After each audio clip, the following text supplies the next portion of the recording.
Nanti kita akan berikan tips-tips yang mudah-mudahan akan membantu, tapi saya pengen semuanya hadir supaya lulusnya semuanya sama-sama. Khawatirnya masih ada yang belum mendengar atau masih belum tadi kan, istirahat dulu ya? Sesi yang pertama selesai pukul berapa tadi? Pukul 10 kurang 10, Dok. Oh, baru baru baru selesai ya? Itu tepat dari 2 jam gitu ya? Dari jam 8 sampai jam 10? Iya, betul, Dok. Luar biasa. Saya sampai selama itu atau enggak ya? Nanti sisanya kita gunakan untuk diskusi ya. Mmm, oh iya, sebelum kita mulai, teman-teman boleh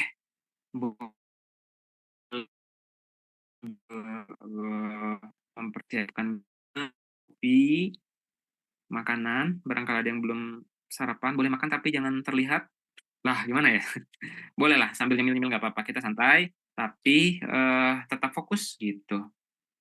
Kan yang penting isi kepalanya ya. Nah, gimana supaya isi kepalanya support dengan baik ya teman-teman harus sarapan dulu, harus sambil, serileks mungkin, kan nanti tegangnya pada saat, OSCE. Oke, nggak apa-apa, nggak perlu menunggu hadir semuanya, sambil saya kenalan dulu ya. Kalau dari Unpad kemarin ada berapa orang ini yang masuk ke sini? 18 orang, Dok. 18. Kemudian dari oh oke, dari Unpad. Dari Unpad dari Unpad, jangan merasa, "Oh, kayaknya saya udah, eee, terlatih dan, eee, akan berjuang di rumah sendiri," gitu ya, jangan gitu. Karena kemarin juga kami evaluasi banyak juga kurangnya gitu, ya. Jadi harus persiapkan, eee, segalanya dengan sebaik-baiknya, eee, kita start dari awal semuanya sama-sama. Oke, selain dari Unpad ada siapa lagi? Dari mana lagi?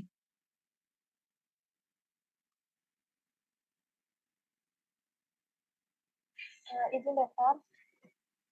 Kami dari Unsur ada 8 orang daftar. Dari Unsud ada 8 orang. Dari Unsud itu kelebihan tidak tertampung di sana atau tidak mengadakan untuk tahun ini? Tidak mengadakan karena masih kurang dapat untuk minimal kuota jumlah bisa mengadakan sendiri. Ah, Kan 15, tapi iya iya iya. yang periode ini baru 8. Jadi 2 gelombang yang lalu saya menguji di Unsud, eee, di gedung yang baru itu ya. Itu jumlahnya itu luar biasa banyak banget malah, yang 2 gelombang yang lalu itu. Gitu. Jadi sekarang bukan, karena kelebihan ya, tapi karena kurang, jadi di sini. Ini nanti, OSCE-nya, offline ya? Oke. Kemudian dari mana lagi? Dari Unsrat, Dok, 2 orang. Unsrat. Universitas Samratulangi Manado. oh dari Manado. Berarti nanti akan ke Bandung ya? Iya, Dok. Oke. Kemudian dari mana lagi? Izin dokter dari Unsri dokter ada 17 orang dokter. Oh, banyak juga ya dari Unsri. Hampir sama jumlahnya dengan yang dari Unpad. Oke, saya yakin sudah ada di titik ini, artinya teman-teman sudah melalui berbagai halangan rintangannya selama bertahun-tahun dan kita semua ada di titik yang sama. Jadi isi kepalanya saya yakin teman-teman semuanya sama. Nah hari ini kita tidak akan terlalu banyak membahas mengenai materi gitu ya. Karena kalau teman-teman sudah lolos sampai di titik ini, artinya setiap ujian departemen sudah terlalui dengan baik. Kemudian tempaan dan binaan di universitas masing-masing sudah standar nasional gitu ya, sudah sama semuanya. Nah saya ini mungkin agak sedikit beda dari yang sebelum-sebelumnya, hari ini berencana membuat sedikit tips dan bagaimana caranya kita menganalisis soal. Kalau yang tadi ada analisis soal nggak? Menganalisis soal dari struktur, dari pola penilaian gitu ada nggak? Enggak, jadi kita-kita aja ya. Karena rahasia, jangan terlalu tegang, santai aja. Karena rahasia tidak boleh di-screenshot, boleh dicatat. Oke? Wah, sekeren itu ya. Padahal nggak keren-keren banget. Yang keren tuh isi kepalanya teman-teman. Oke, saya mulai share screen ya. Oke.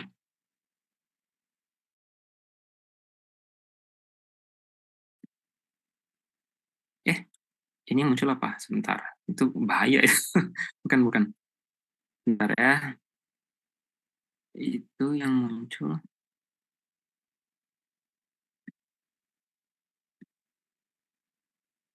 Bukan. Ini yang muncul soal ya? Salah ya? Ngeblank hitam dok kalau di saya. Oh, ngeblank hitam.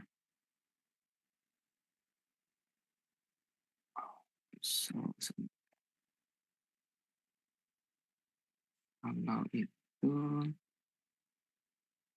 kalau ini apa? Ada yang Udah muncul nggak? ada dok soal. Jangan. Nah, yang ini yang benar. Ini ini sudah ya? Oke, selamat pagi. Assalamualaikum warahmatullahi wabarakatuh. Nama saya ini Indra. Saya adalah salah satu staf di Departemen Konservasi Gigi. Hari ini kita akan sedikit mengulas sesi saya, nanti kita akan banyak diskusi mengenai OSCE ini, bagaimana tips-tipsnya teman-teman agar dapat melalui OSCE dengan tenang, dengan percaya diri, dan memahami struktur apa yang harus kita pahami ketika bertemu dengan masuk ke dalam ruangan dan membaca soal dalam waktu singkat ya. Jadi teman-teman harus membaca dalam kurang lebih 1 menit begitu ya. Nanti kena waktu 1 menit untuk membaca gitu kan. Teman-teman akan membaca soal. Kemudian setelah membaca itu udah saya yakin gitu nggak semuanya dapat dipahami dengan utuh gitu dalam sekali membaca gitu, karena kan tegang ya bertemu dengan penguji, entahlah itu pengujinya eksternal atau pengujinya juga kalau teman-teman yang dari Unsri dan dari Unsrat dan dari Unsud semuanya eksternal gitu ya. Karena nggak ada yang dikenal gitu. Jadi ini akan menghasilkan lompatan adrenalin gitu. Sedangkan waktu teman-teman terbatas.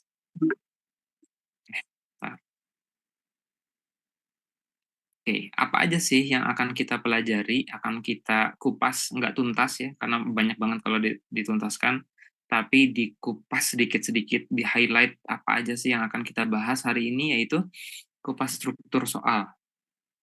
Apa aja yang harus dipahami, ada struktur apa saja dalam soal yang nanti umumnya ditampilkan gitu ya. Kemudian kupas struktur penilaian, nah ini mah nggak pernah ini. Cuman teman-teman harus tahu kenapa kupas struktur penilaian ini tuh jadi penting gitu. Oh, jadi aku tuh tahu nih apa aja sih yang dinilai gitu. Gimana sih cara penilaian para penguji itu, hasil proses penilaiannya sehingga nanti ada yang lulus, ada yang tidak lulus, ada yang borderline. Nah, ini teman-teman harus memahami. Kan ada yang bilang ya, kalau tak kenal maka tak sayang. Setidaknya kalau nggak ngerti soal-soalnya banget gitu ya, kalau udah tahu struktur, teman-teman bakal membayangkan, oh, aku akan dibawa ke sini, apa aja yang harus dipelajari, itu akan lebih memudahkan teman-teman untuk mempelajari. Jadi nggak terlalu buku-buku textbook yang setebel-tebel apa itu tuh bisa teman-teman seleksi mana aja yang perlu dipelajari dalam waktu beberapa hari. Bukan dipelajari atau ya, digali. Bukan juga, di-review lebih tepatnya. Karena teman-teman sudah ada yang 6 tahun, 7 tahun, 8 tahun, 9 tahun, 10 tahun ada di FKG gitu ya, masa sih nggak paham-paham gitu ya. Jadi hanya untuk mereview, teman-teman bisa straight to the point apa aja yang harus dipelajari. Pertanyaan umum dalam OSCE. Nah, nanti kita akan lihat model-model pertanyaan umum apa saja yang sekiranya itu akan muncul. Gitu. Atau dia tidak muncul, tersirat, tapi harus dieksplisitkan. Gitu. Misalkan nggak ada nih di soalnya, di instruksinya, tapi aku harus lakukan itu gitu. Kalau enggak nanti penilaiannya jadi berkurang. Nah, itulah pentingnya mempelajari struktur penilaian dan pertanyaan yang umum muncul gitu ya dalam OSCE. Kemudian highlight materi konservasi. Nanti ada sedikit Enggak juga akan saya bahas, saya cuman akan meng-highlight aja sedikit, lebih kita banyak ke diskusi ya teman-teman. Karena kalau membahas materi konservasi gigi ini juga teman-teman selesainya berapa semester gitu kan. Kita highlight aja, kemudian tips-tips saat OSCE. Nah, tips-tips saat OSCE ini adalah tips-tips yang kami evaluasi dari masalah-masalah yang seringkali muncul pada saat teman-teman ujian, sehingga teman-teman tidak lulus. Jadi tips ini muncul dari beberapa teman yang tidak lulus kita. Jadi berterima kasihlah kepada mereka yang tidak lulus tahun kemarin. Nah, jahat sedikit ya. Oke. Nah, ini. Kupas struktur soal OSCE. Ini kalau kita lihat, ini mungkin tampilannya tidak akan seperti ini karena ini yang menitnya ini tidak ada. Ini kalau dalam versi online ya. Kalau teman-teman nanti akan offline, jadi gambarannya kurang lebih nanti akan ada skenario, kemudian ada pemeriksaan penunjang, adalah hal-hal yang akan menunjang sehingga teman-teman mampu menghasilkan sebuah diagnosis yang akurat. Gitu, karena tidak ada diagnosis yang akan muncul kecuali teman-teman dibantu dengan penunjang. Entah itu penunjangnya benar-benar penunjang atau dalam bentuk pemeriksaan klinis terlihat gitu. Ada gambaran, oh ini ada edema, oh ada warna merah, oh ada lebaran, ada patahan fraktur giginya sampai kemana, dan seterusnya itu akan dimunculkan. Oke, kemudian instruksi. Nah, di instruksi ini teman-teman akan akan mendapatkan pertanyaan atau perintah, nanti lihat ya, penting. Ada tanda seru, ada tanda tanya, atau jelaskan, dan seterusnya itu penting. Pelajari. Sehingga teman-teman tidak akan membuang waktu untuk menjelaskan yang tidak perlu dijelaskan. Kalau misalkan apa restorasi yang perlu dilakukan sebagai follow up dari kasus ini. Apa kan pertanyaannya? Nggak perlu teman-teman. Oh, yang pertama dilakukan preparasi, kemudian terus teman-teman menyebutkan 9 step of fundamental itu. Padahal waktunya sangat terbatas dan teman-teman tidak cukup waktu.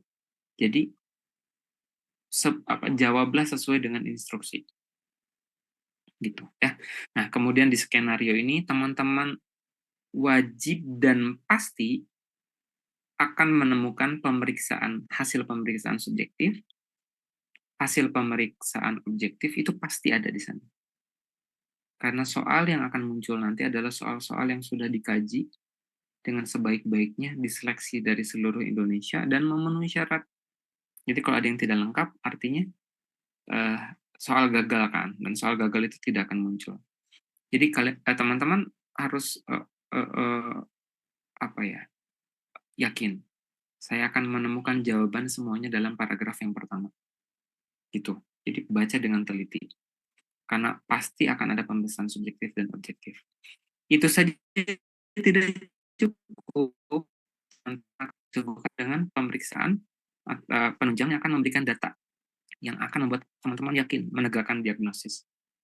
Dan jangan lupa ketika teman-teman membaca soal, pastikan sudah terbiasa membaca soal.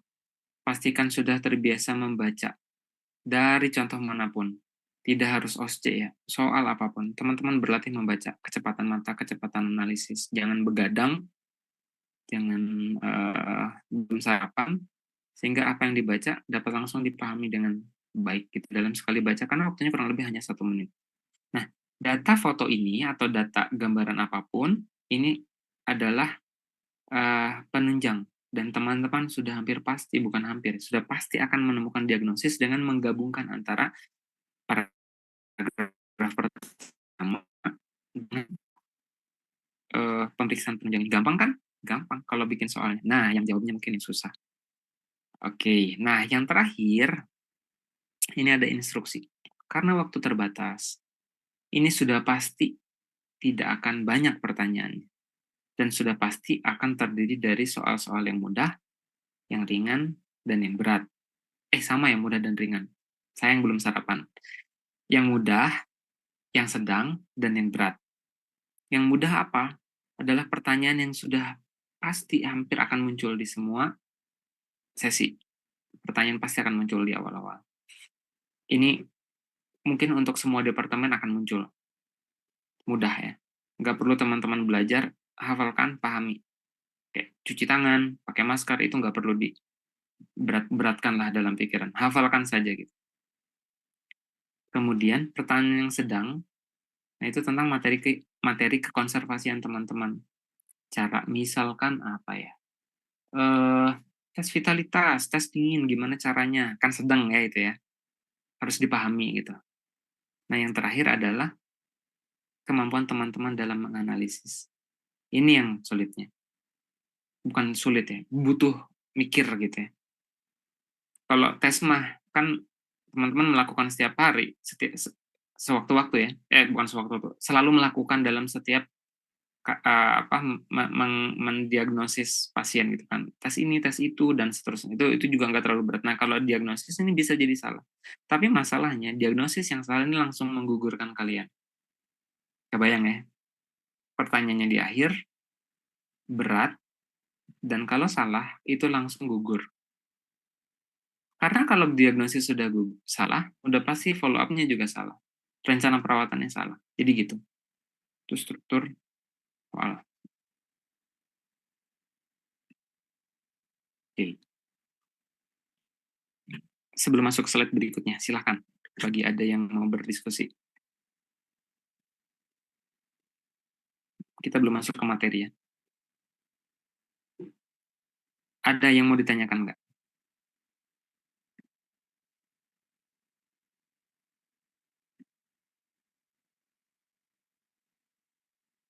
Sudah terbayang ya? Modelnya begitu. Ya sudah, kalau tidak ada yang mau ditanyakan, kita lanjut kembali. Oke. Ini contohnya ngarang tadi 30 menit yang lalu. Karena PPT-nya baru dibuat 30 menit yang lalu juga. Oke.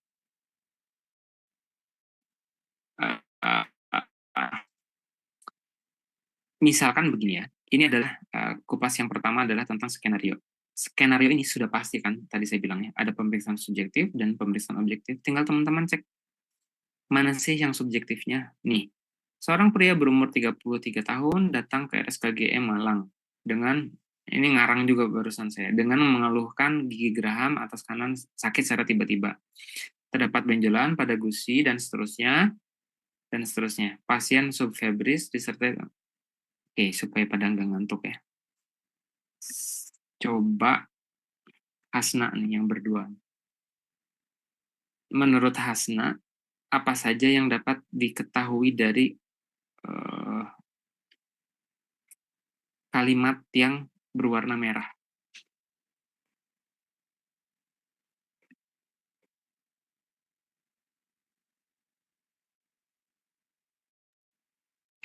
Lokasi dok, Kenapa? keluhan utama lokasi. Bentar, siapa ini? Hasna ya? Lanjut, Hasna. Izin dokter, keluhan utama, lokasi keluhannya di mana, Terus, sama berapa lama keluhan pasien tersebut. berapa lama, terus apa lagi? Kurang loh itu.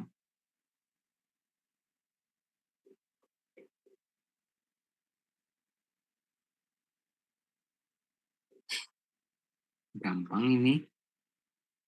Saya emang nggak galak, cuman menggigit. Nggak apa, boleh lah. Selain Hasna, siapa lagi yang mau menambahkan? Bisa menambahkan dok, kondisi penyertanya dok, ada subfebris disertai sulit membuka mulut lebar. Oke, good. Sudah, ada lagi?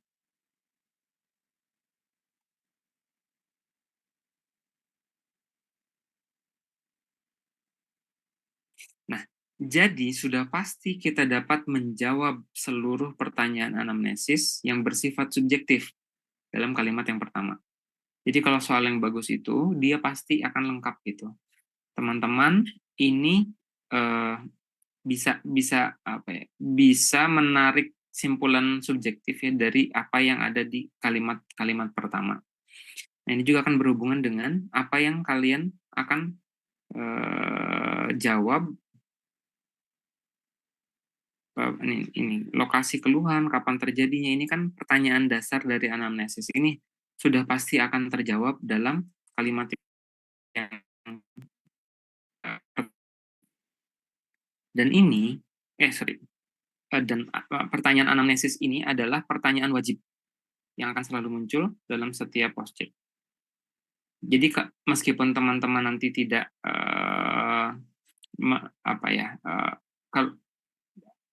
sebutkan, jelaskan mengenai anamnesis. Nah, ini semuanya harus keluar nih, 9 pertanyaan ini.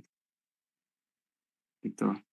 Di awal, teman-teman, ketika kalau ada pasien standar, nanti teman-teman di mana, lokasi keluhannya di mana, kemudian kapan terjadinya, dan seterusnya, ini semuanya sudah terjawab di sini. Ya, ini sudah pasti akan lengkap. Kemudian yang kedua, apa yang bisa didapatkan dari kalimat yang berwarna biru? Siapapun boleh, silakan. Dok izin menjawab, ada pemeriksaan intraoral, ekstraoral, dan penunjang radiografi. Ya, artinya teman-teman sudah mendapatkan data secara lengkap dari pemeriksaan objektif ya. Nah, 2 ini dia sudah bisa mengarahkan kita pada satu diagnosis. Nanti ditambah dengan pemeriksaan penunjang. Nah, yang subjektif ini boleh teman-teman pastikan ini akan selalu wajib teman-teman sebutkan dalam setiap ujian. Jika ada pertanyaan berkaitan dengan anamnesis. Ini kuncinya. Perhatikan urutan, perhatikan kelengkapan, perhatikan juga riwayat kesehatan atau dental terdahulu. Nanti terakhir dipastikan apakah ada lagi yang ingin disampaikan. Gitu. Sepenting itu sehingga ketika teman-teman tidak menyebutkan ini, ketika teman-teman tidak melakukan analisis anamnesis dengan baik, maka teman-teman akan kehilangan banyak poin. Ya, jadi kalau dia berbentuk soal, ada anamnesis, ada pemikiran subjektif dan objektif, ini sudah pasti nggak mungkin dibuat kalau tidak dijadikan soal. Itu dipahami dengan baik ya. Banyak yang tertukar, banyak perjalanan masih panjang, dipahami bagaimana cara menganalisis anamnesis dengan sebaik-baiknya. Ini kunci-kuncinya. Kemudian kita temukan pemeriksaan objektifnya yang berwarna biru. Nah, dari apa yang data yang kita dapatkan ini, pemeriksaan di dalam rongga mulut terdapat lubang besar dan seterusnya sampai dengan gambaran radiolus yang tidak tegas pada objektif semuanya pada soal. Nanti data apa yang kita dapatkan dari satu paragraf itu, ulangi dalam beberapa kalimat di atas, nanti ada tes, hasil tes, baik itu vitalitas atau sensitivitas namanya, atau nanti ada pemeriksaan penunjang, baik berbentuk tes periapikal, ulangi salah ya, ada tes vitalitas, ada tes periapikal, itu akan kita dapatkan datanya dari sana. Kemudian hasil penunjang biasa dijelaskan juga di sana. Nah, pemeriksaan subjektif dan objektif ini jika digabungkan, dia akan menghasilkan sebuah diagnosis kan dan rencana perawatan. Nah, apa saja yang perlu dipelajari setelah mengetahui diagnosis? Ini nggak banyak-banyak sih, teman-teman. Pelajari tata cara pemeriksaan klinis ya, baik vitalitas maupun periapikal, jaringan periapikal pelajari. Kemudian pelajari juga AAE, karena kita masih menggunakan AAE. Nanti akan ada 2 diagnosis yang teman-teman harus pahami dan harus sebutkan. Yang pertama adalah diagnosis pulpa, dan yang kedua adalah diagnosis periapikal wajib. Kalau teman-teman salah dalam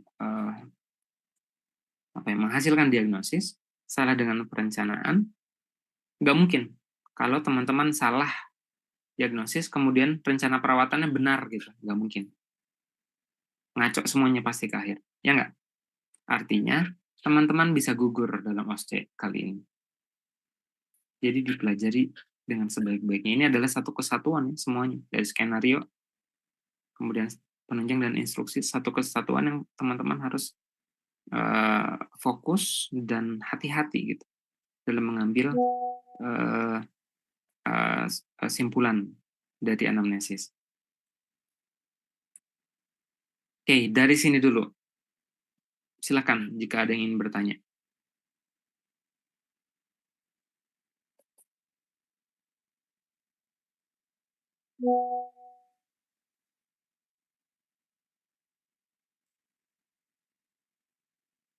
Jangan takut salah ya. Jadi gini, katanya yang salah itu adalah yang tidak bertanya. Kalau yang bertanya, meskipun pertanyaannya salah, itu lebih baik gitu, karena akan mendapatkan penjelasan dibanding yang tidak bertanya. Kalau yang tidak bertanya justru dia akan berakhir dengan kebingungan. Terus teman-teman lupakanlah emblem universitasnya teman masing-masing untuk sementara. Ada yang dari universitas A, B, C, dan E, lupakan. Jangan ngerasa takut, aku mau nanya, tapi malu ini kalau di fakultas lain, di universitas lain pertanyaannya takut diketawain. Enggak lah, semuanya sama. Teman-teman ada di titik ini, teman standarnya sama semua gitu. Jadi kalau ada yang mau bertanya aja.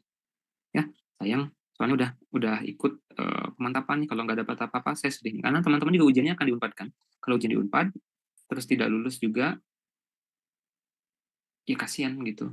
Udah jauh-jauh datang ke Unpad, atau yang teman-teman di Unpad apalagi gitu. Lebih kasihan lagi. Bukan kasihan ya, lebih disayangkan lagi. Jadi kalau ada yang mau ditanya, ditanyakan. Saya buat PPT ini meskipun tidak baru tadi pagi gitu ya, tapi berdasarkan pengalaman selama menguji di berbagai universitas di Indonesia. Terakhir saya bukan di Unsud, saya di USU, Medan. Modelnya begini-begini. Tapi jangan dilihat dari soalnya ya. Yang teman-teman pelajari adalah strukturnya. Gitu. Kalau sudah memahami struktur, enak kesananya. Mau diubah-ubah soal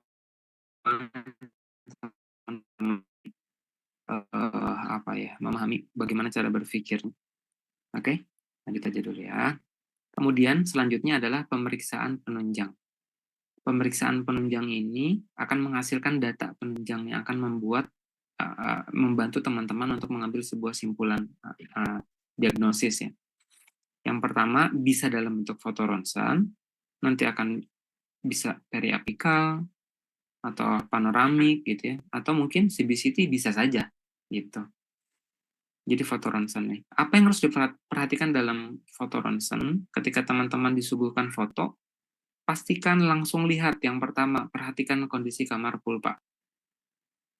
Kalau ternyata kamar pulpanya masih aman, kemudian dilihat periapikalnya masih aman, kemungkinan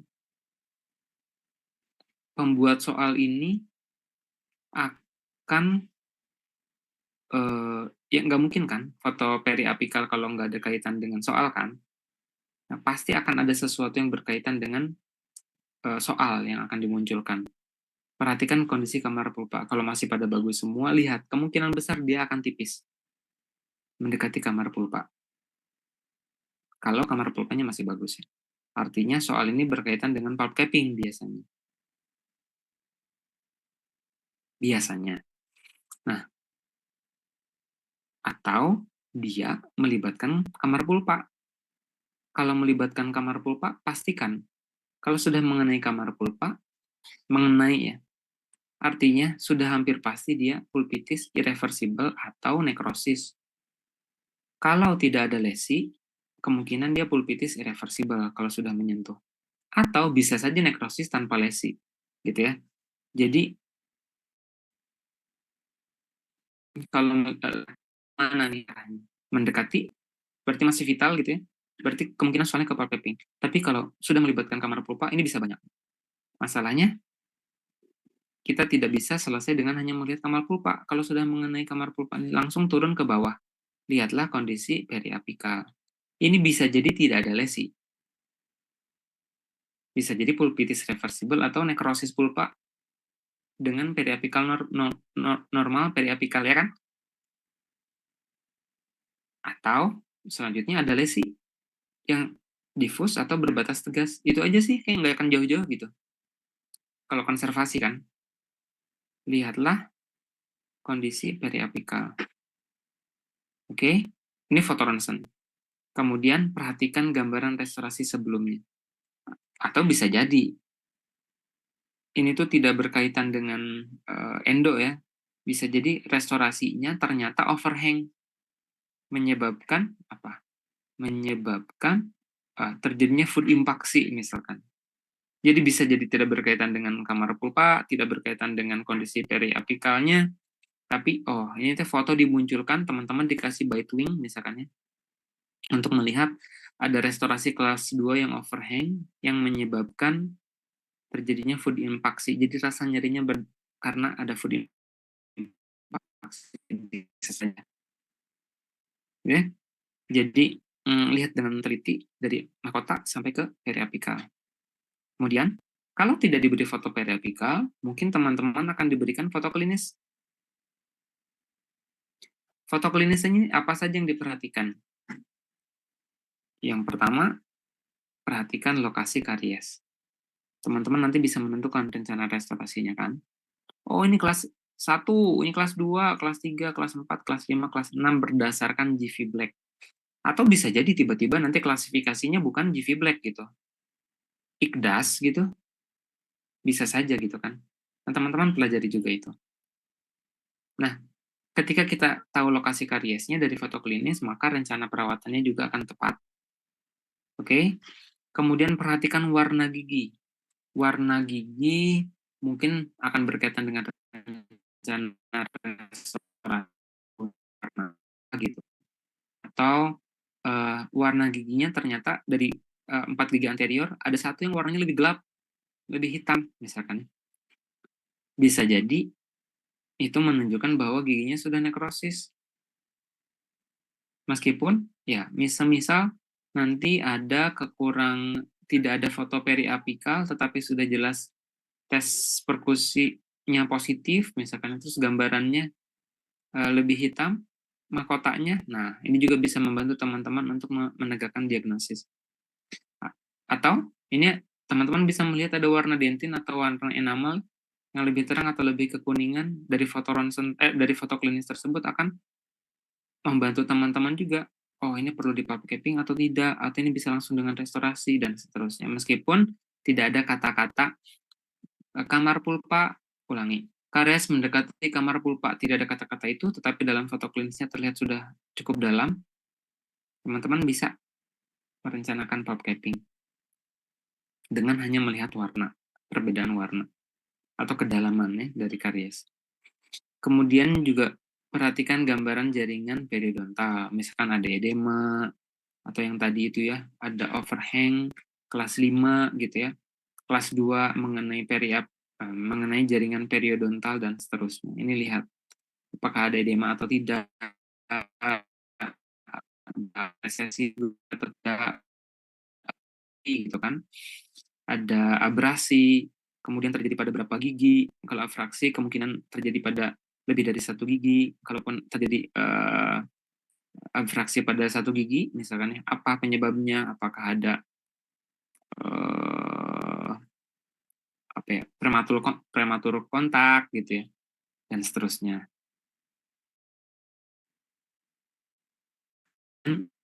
Pastikan luasnya kehilangan jaringan karies. Ini untuk apa? Untuk memastikan teman-teman bisa mengetahui rencana perawatan apa, gitu kan, yang perlu dilakukan untuk restorasi atau follow up dari endo, follow up dari pulp capping atau restorasi direct yang akan dilakukan pada kasus karies yang biasa gitu ya. Jadi perhatikan dengan seksama foto ronsen, foto klinis. Atau mungkin aja kita kan nggak ada yang tahu, tiba-tiba soalnya ini tidak ada foto tapi ada hasil pemeriksaan laboratorium. Misal biasanya kalau di konservasi nggak jauh-jauh pemeriksaan mikrobiologi gitu kan, meskipun nggak jarang lah diperiksa mikro gitu ya. Cuman ketika tiba-tiba muncul ada Enterococcus faecalis gitu kan, atau ketemu ada Streptococcus mutans dan seterusnya, itu akan membuat teman-teman menyimpulkan, membantu menyimpulkan, oh ini tuh berarti sudah abses gitu kan. Atau ternyata bakterinya masih bakteri aerob semua. Ini mah masih pulpitis reversible gitu, atau pulpitis irreversible dan seterusnya. Atau pemeriksaan hematologi. Pasien demam, merasa bengkak gitu kan, kemudian leukositnya turun, meningkat misalkan.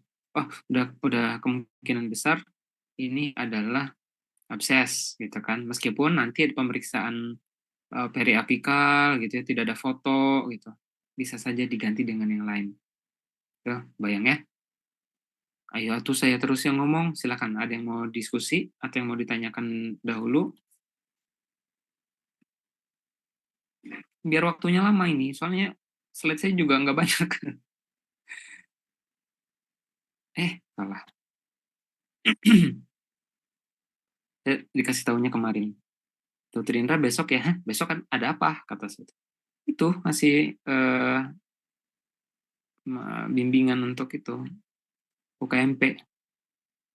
Gitu. Jadi, tapi nggak mengurangi kontennya, insya Allah. Bahkan saya berikan ini apa tips-tips yang jarang diberikan di tempat lain mungkin. Silakan kalau ada yang mau diskusi dulu.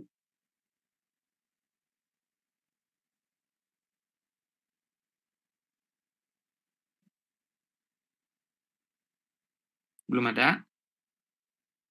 Ya udah. Kok tiba-tiba saya jadi baik ya di sini? Biasanya teman-teman di Unpad malah Dokter Indra gitu. Apa-apa. Oke, kita lanjut ke slide berikutnya. Nah, ini ya teman-teman, ini rumus pasti wajib ada di seluruh C. Pasti ada subjektif, pasti ada objektif, pasti ada penunjang, pasti harus diagnosisnya 2, periapikal pasti ya, periapikal dan pulpa wajib. Kalau teman-teman kurang menyebutkan nilainya begini ya. Ini saya bocorkan juga struktur penilaian. Ada yang nilainya 0 dan 2, nggak ada 0, 1, 2. Kalau 0 itu teman-teman poinnya 0. Kalau 1 itu menyebutkan 1 dari 2 poin yang harus disebutkan. Kalau 2 itu menyebabkan 2 dan benar. Masalahnya adalah kalau diagnosis itu hanya ada 0 dan 2. Jadi kalau teman-teman hanya menyebutkan 1 saja, artinya tidak ada pilihan. 1 kan?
Recording in progress. Sebutkan, jelaskan, terangkan gitu ya.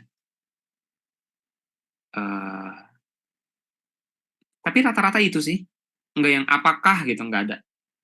Itu pasti kalau nggak jelaskan, terangkan, sebutkan, dan seterusnya. Jadi teman-teman akan menjelaskan banyak hal gitu dari hanya pertanyaan yang 4 buah atau sampai 5 buah ini.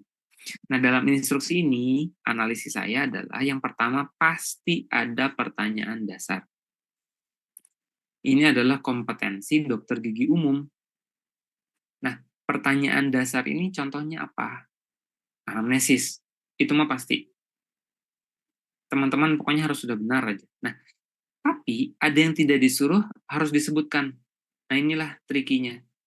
Teman-teman banyak yang lupa gitu karena nggak ada di perintah, teman-teman lupa lupa aja nih yang ini. Sebentar ya. Oh enggak, salah. Itu nanti di pertanyaan wajib, teman-teman harus ngejawab itu, meskipun tidak diperintahkan. Tapi kalau pertanyaan dasar ini, saya hanya ingin menjelaskan pada teman-teman, bahwa dari manapun lulusannya, dari universitas manapun di Indonesia, pertanyaan yang akan muncul dalam instruksi ini merupakan pertanyaan yang sifatnya dasar, dan itu sudah hampir pasti dapat dijawab oleh seluruh IPDG di Indonesia. Hanya saja harus hati-hati. Kadang-kadang bahasa daerah itu berpengaruh gitu. Misal bahasa daerah itu dalam artian gini. Kalau di UGM biasanya namanya kalau kita tuh berlubang. Kalau di sana itu misalkan apa gitu ya. Nah, itu yang harus diperhatikan. Meskipun makin kesini makin minim, sudah makin banyak standar-standar yang bersifat nasional. Tapi kalau saya dulu waktu ujian PPDGS itu masih ada istilah-istilah yang tidak biasa digunakan di Unpad gitu ya, tetapi di UI biasa atau di Unair biasa atau sebaliknya. Itu harus hati-hati. Tapi pada dasarnya semua pertanyaan ini udah pasti akan bisa dijawab oleh teman-teman. Kemudian clue yang berikutnya adalah karena berbatas waktu, jumlahnya telah diperhitungkan. Teman-teman pasti dapat menjawabnya dalam waktu yang sudah ditentukan, entah 10 menit, entah 8 menit. Jadi pertanyaannya tidak akan lebih dari 4 atau 5. Kalaupun 4 sampai 5, banyak gitu ya, pasti pertanyaannya lebih mudah. Gitu. Dan pasti pertanyaan banyak yang sifatnya repetisi. Teman-teman tinggal mengulang. Pertama, cuci tangan, dan seterusnya gitu ya. Nanti analisis yang beratnya justru di tengah dan akhir. Tengah itu sedang, teman-teman melakukan tes perkusi, tes tekan, tes mobility, tes apa lagi, tes EPT gitu, dan seterusnya. Nanti yang terakhir baru, teman-teman ini yang terberatnya adalah melakukan analisis. Apa ini kira-kira diagnosisnya? Apa kemudian rencana perawatannya? Ya, nah, ya, karena sifatnya, ini udah sama ya, seharusnya mudah dipecahkan ya, karena sifatnya bersifat nasional. Ya. Nah, yang berikutnya adalah pertanyaan wajib kompetensi dasar. Nah ini perlu dicatat dengan baik-baik ya teman-teman ya. Kalau tidak ada dalam perintah, tetap ini harus teman-teman sebut. Perkenalkan, nama saya Dr. Indra. Saya yang hari ini akan melakukan perawatan. Mohon izin, Ibu dengan siapa namanya? Apakah Ibu dengan Ibu ini, misalkan ya. Teman-teman mungkin ya tinggal menyebutkan. Kemudian selanjutnya adalah menyebutkan, mengkonfirmasi nama, kemudian alamat, kemudian usia, bla bla bla. Ya, teman-teman sudah punya ini kan, template-nya kan. Kalau mengkonfirmasi identitas pasien itu apa saja yang ditanyakan? Nggak bisa mundur ya. Nih, sini ada nggak ya? Oh, nggak ada. Itu gampang lah yang kayak gitu. Ya, kemudian anamnesis termasuk keluhan utama, dan lakukan anamnesis termasuk sebutkan anamnesisnya. Yang pertama kita melakukan pemeriksaan untuk mengetahui lokasi, kemudian apa hal-hal yang memperingan, apa hal-hal yang memperberat, kemudian durasinya sudah berapa lama, onsite-nya sejak kapan, kemudian dan seterusnya. Tadi ada 9. Ini ya, lokasi, kapan terjadinya, lama, ini wajib disebutkan oleh teman-teman seluruhnya. Contohnya begini, 1 sampai 9. Nah, pada struktur penilaian belum ya. Pada struktur penilaian, jika teman-teman menjawab 1 sampai 3, maka poinnya hanya 1. Ulangi. 1 sampai 3, 0. Nanti 1 sampai 5, itu poinnya 1. Kalau menyebutkan seluruhnya baru poinnya 2. Jadi kalau tidak menyebutkan dengan utuh, maka teman-teman berpotensi mengurangi nilai total nanti. Ya. Dan ini adalah pertanyaan wajib. Kompetensi dasar. Jadi teman-teman harus benar-benar menghafal, memahami dan menghafalnya. Menjadi teman-teman sehingga pada saat tes teman-teman akan dihematkan waktunya dan dinaikkan poinnya dengan menyebutkan dan menjawab pertanyaan wajib yang bersifat dasar ini. Kemudian jangan lupa riwayat medis dan dental. Dalam anamnesis sudah pasti. Apakah dulu pernah ditambal? Berapa lama ditambalnya? Ini pertanyaannya ini. apakah riwayat keluarga ada penyakit, ada DM dok, dan seterusnya gitu ya. Apakah sosiokultural, dan yang terakhir harapan. Nah, yang tidak kalah penting adalah apa yang diharapkan oleh pasien. Udah jauh-jauh bertanya, gitu ya, tiba-tiba di ujungnya ingin dilakukan pencabutan, yang nggak mungkin lah muncul di soal CKG ya. Tapi apakah ingin dirawat, apakah ingin ditambal, apakah ingin disamakan warnanya, nah itu akan menentukan.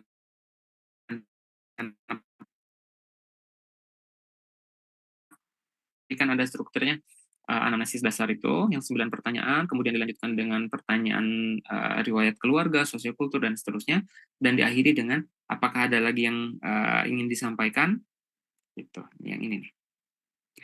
Apa hal yang terlewat dan yang disampaikan, membuat satu ringkasan singkat dan kesepakatan pemeriksaan dan perawatan lebih lanjut. Ya, hati-hati lupa juga, pastikan lakukan informed consent sebelum dilakukan tindakan. Nah, pertanyaan wajib juga, ini wajib disebutkan meskipun tidak diperintahkan.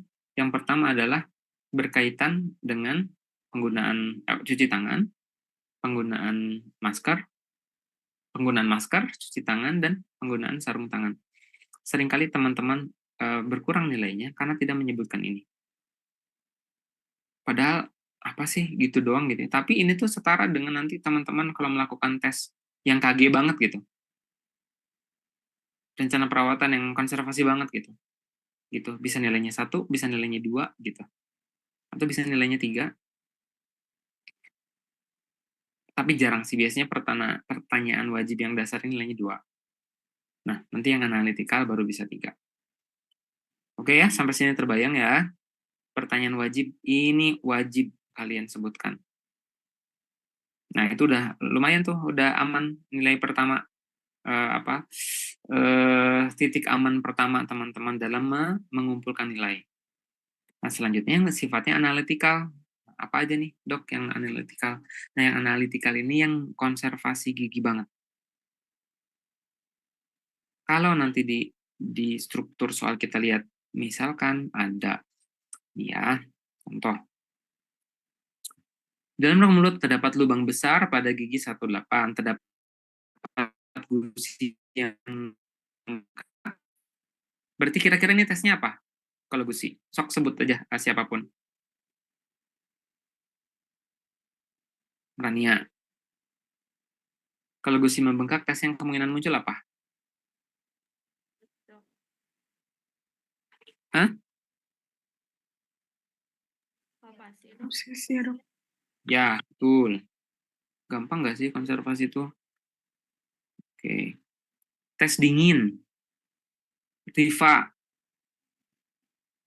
Aulia. Tes vitalitas, dokter. Tes vitalitas ada berapa macam?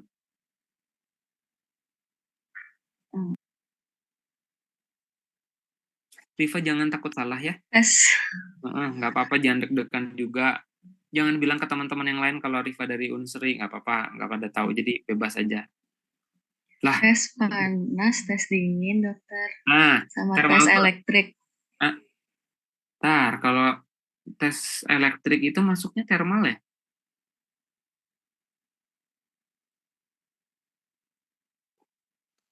Fa, where are you? Iya, dokter. Nah, kalau tes elektrik itu masuknya tes apa? Tes thermal, dokter. Are you sure?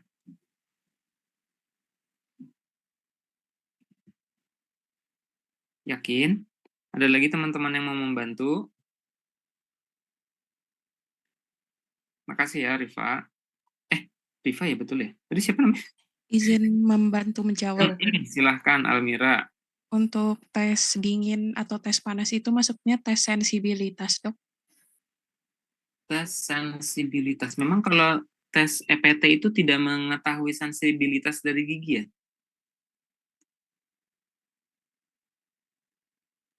Lebih ke vitalitasnya, dok. Lebih ke vitalitasnya. Siapa lagi yang mau membantu? Terima kasih, Almira.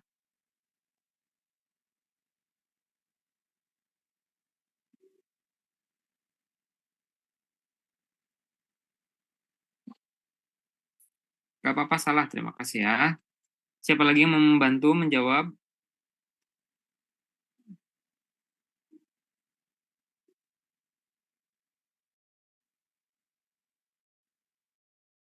Tommy. Ya, dokter. Oh, jadi tes dingin itu tes thermal itu ada apa aja? Izin coba menjawab, Dok. Untuk tes Iya, Tom. thermal, ada tes dingin dan tes panas, dokter. Tes dingin dengan terus? Terus untuk EPT, tes vitalitas juga, cuman jenisnya yang lain, dokter. Betul. Kalau tes dingin itu ada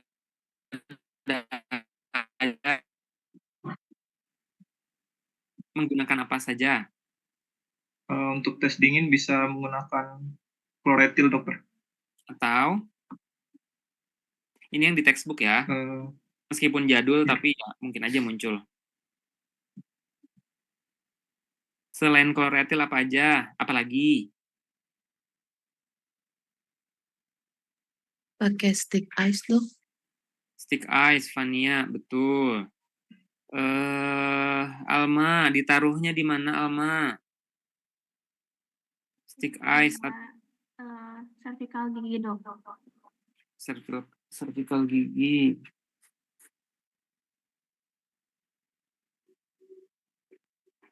Sebentar ya.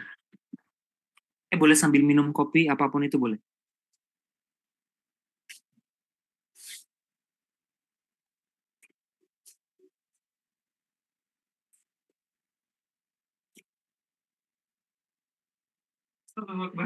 Astagfirullah, kaget.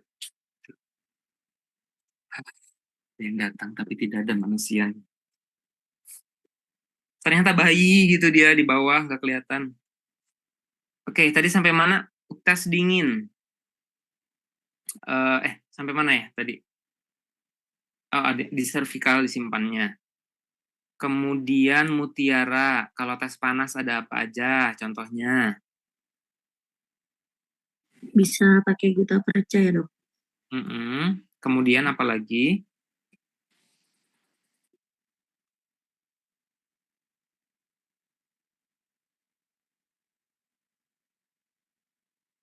Apa lagi ya? Saya juga nggak tahu apa lagi. Gini pertanyaannya, lanjut lagi mutiara ya. Guta perca yang panas itu bagaimana cara mengaplikasikannya? Dilunakan ya, Dok? Dilunakan sampai bagaimana? Sampai dia gimana, Dok? Sampai terasa lunak baru ditaruh di permukaan gigi. Lunak tapi tidak menetes. Ya, jadi berubah konsistensi saja menjadi lunak, tetapi jangan sampai dia terbakar. Disimpan juga di mana? Lalu diaplikasikan pada bagian bukal giginya, bukan, Dok? Bukan. Untung aja saya baik. Oke. Izario. Simpannya di mana? Makasih Mutiara. Saya di sepertiga fasial mid gigi, dokter. Ini. Kenapa di sana, Elvina? Seru juga ya menanya anak orang. Kenapa di sana, Elvina, disimpannya? Kalau misalnya di dekat cervical, dokter, takutnya nanti positif palsu, dokter. Positif palsu. Palsunya dari mana? Jadi yang terasa ngilu atau sakit itu givanya, dokter? Ada yang mau bantu? Putri Widya?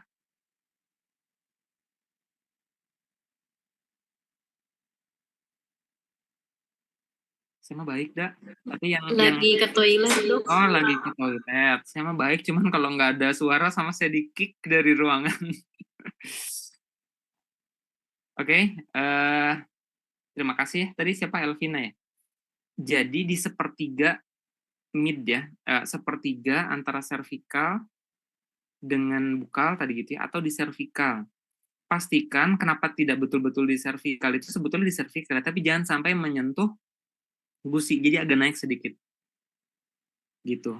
Jadi sudah pasti sebetulnya mah posisinya adalah di servikal, tetapi tidak menyentuh gingiva. Jadi agak naik sedikit, tapi masih di servikal. Nah, itu makanya ada, kalau kelas 5 tuh kan servikal ya, maksudnya kelas 5, area kelas 5 tuh dari servikal sampai sepertiga, ke atas itu masih servikal, kecuali kalau sudah di buccal pit itu udah masuk kelas 1 kan, karena di atas sepertiga. Nah, mungkin tadi Visario itu maksudnya di situ. Jadi tetap di servikal, tapi tidak menyentuh gingiva, jadi agak naik sedikit, tapi masih area servikal. Kebayang ya? Kalau false positif gitu ya, sebetulnya bisa terjadi, tidak akan terjadi apabila tidak mengenai gusi. Jadi pastikan tadi tidak mengenai gusi. Nah, pertanyaannya adalah Firda, kenapa harus di sepertiga itu atau di cervical tadi itu?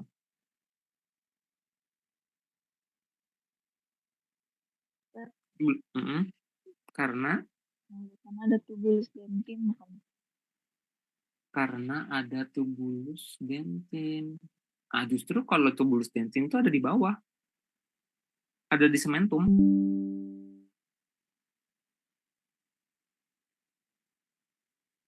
Elvina, udah ya tadi? Udah ya tadi. Putri, Iya, Dok. kenapa di cervical? Yang saya tahu ditempelkannya di sepertiga midfacial, karena kalau terlalu dekat ke gingival kita jadi bingung sebenarnya dia responnya tuh dari karena kena gingiva atau karena kena giginya. Ya kan udah dijawab sama tadi, katakanlah dia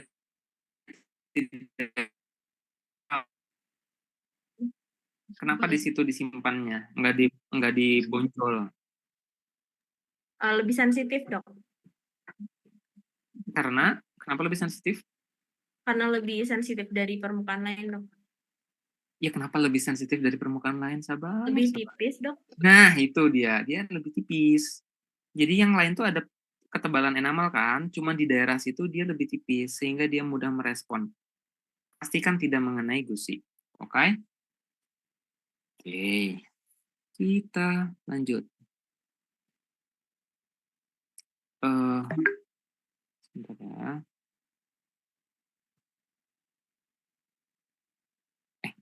Tadi itu sampai mana saya? Oh, tes ya. Oke, kita analisis lagi soal berikutnya. Tes dingin. Tes mobilitas. Kok saya sebut ya? Apalagi kira-kira nih kalau ketemu ini? Ririn.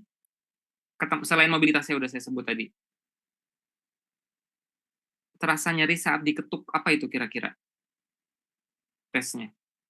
Tes perkusi, dokter. Oke, menarik ini. Kenapa kan gampang banget sebenarnya konservasi itu doang gitu yang diperiksa. Najla. Tes perkusi itu ada berapa macam? Ada 2 macam, Dok. Ada vertikal dan horizontal. Kalau vertikal dia untuk melihat kelainan di periapikal, kalau horizontal dia melihat kelainan di periodontal. Yang belum. Udah semua ya. Hardianti. Kira-kira bagaimana caranya melakukan tes perkusi?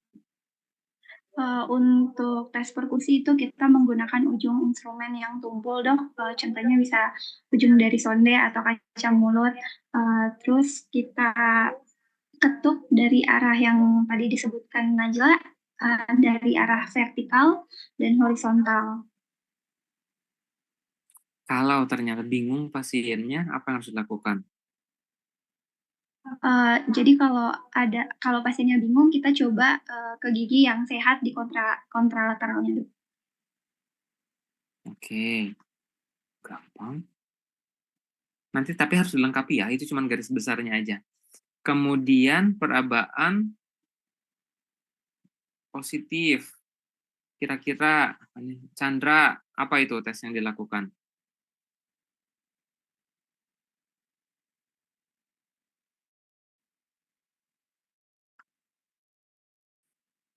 Nggak ada suaranya, Chan.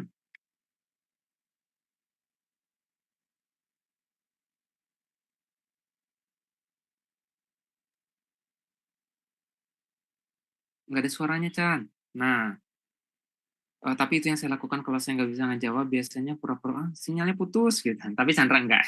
Canda. Eh, Gini ya, teman-teman harus benar-benar memperhatikan pada saat nanti akan melakukan ujian, itu pastikan output suaranya bagus, terdengar. Jadi H-1 tuh cek semuanya. Kalau sekiranya tidak, oh enggak ya teman-teman ini ya, online ya? Ya udah. Jadi Chandra nanti nggak bisa tiba-tiba suaranya hilang ya, sinyal putus gitu, nggak bisa. Iya Chandra nggak apa-apa, saya mau bercanda. Ya siapa lagi nih? Ya udahlah, ini ada siapa lagi di sini? Atau Chandra coba pakai ini deh, pakai headset. Anissa, Anissa udah dari toilet ya tadi teh. Anissa apa tesnya kira-kira? Izin dokter, tesnya palpasi dokter. Gimana caranya? Dengan menggunakan jari diraba pada daerah apikal gigi yang dituju dokter. Hanya apikal saja? Pada bagian dekat margin gingiva juga dokter. Dan pada gigi-gigi sebelahnya juga dirasakan. Dirasakan apa?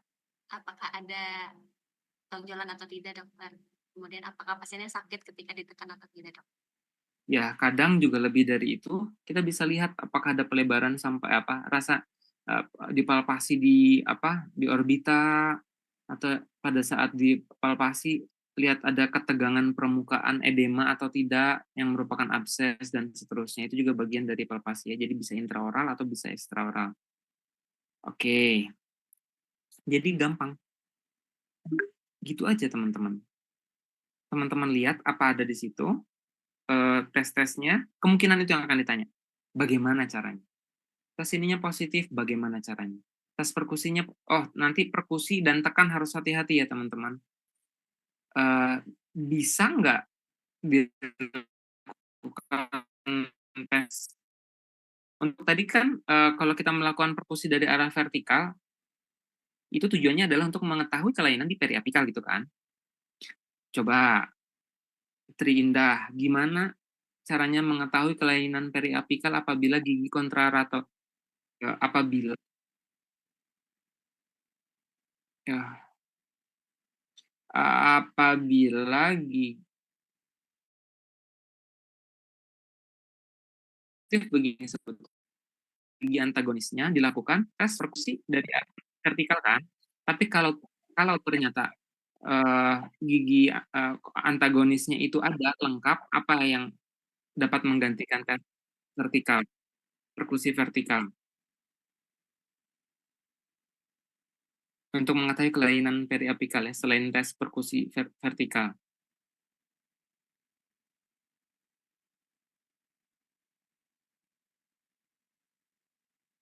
Tadi itu siapa yang saya tanya tuh? Iya, apa?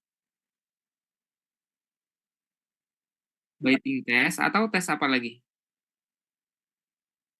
Oh, enggak. Biting test caranya gimana?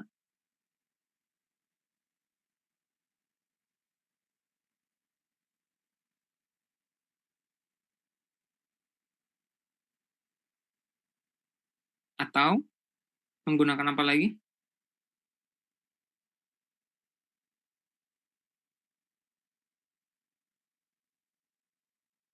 Atau yang umum digunakan kalau di textbook?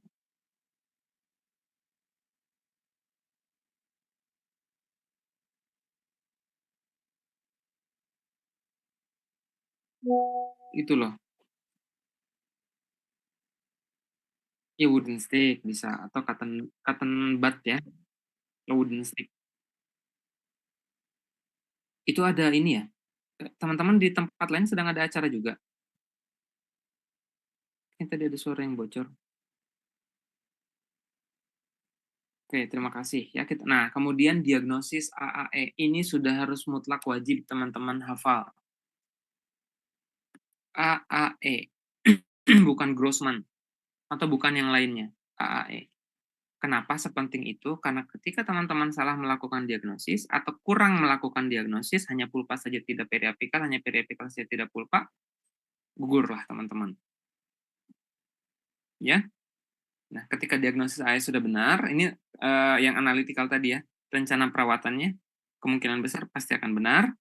Kemudian di akhir sudah pasti teman-teman hafalkan, pahami ICD.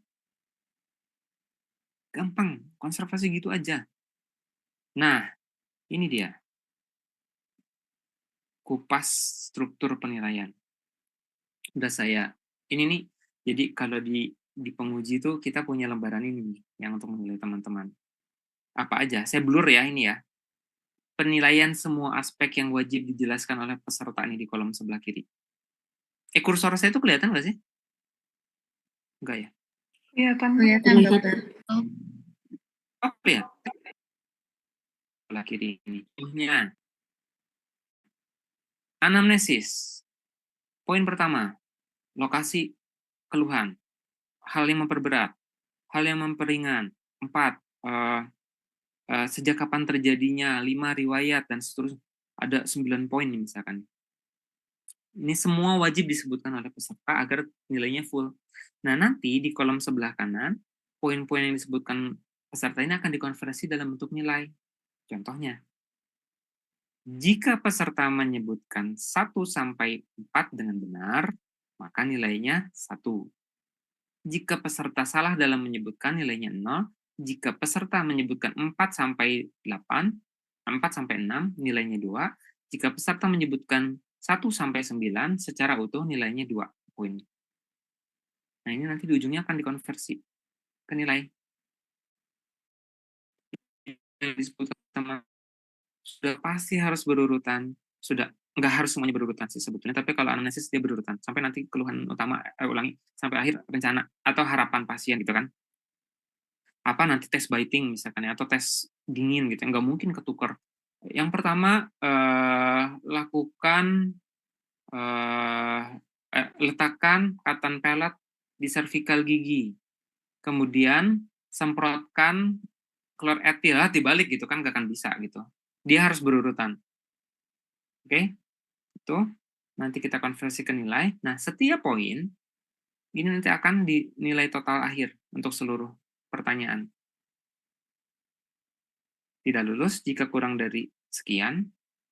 Batas nilai bila dalam range, jadi batas nilai itu adalah teman-teman akan dimasukkan ke dalam grup borderline. Kalau nilainya tipis nih, misalkan yang lulus tuh nilainya 20. Ternyata teman-teman cuma 9, teman-teman 20. Udah kalau 19 sudah jelas nggak akan lulus ya.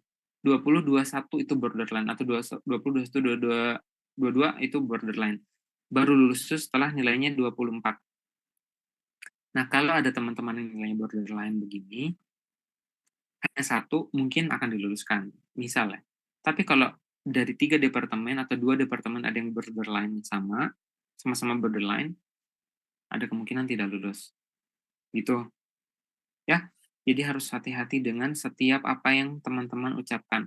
Kami sebagai penguji hanya akan mendengarkan, akan mendengarkan dengan baik dan akan mencatat setiap keyword yang keluar dari lisan teman-teman. Itu. Lokasi, memperberat, memperingan, gitu. Ada kata memperberat.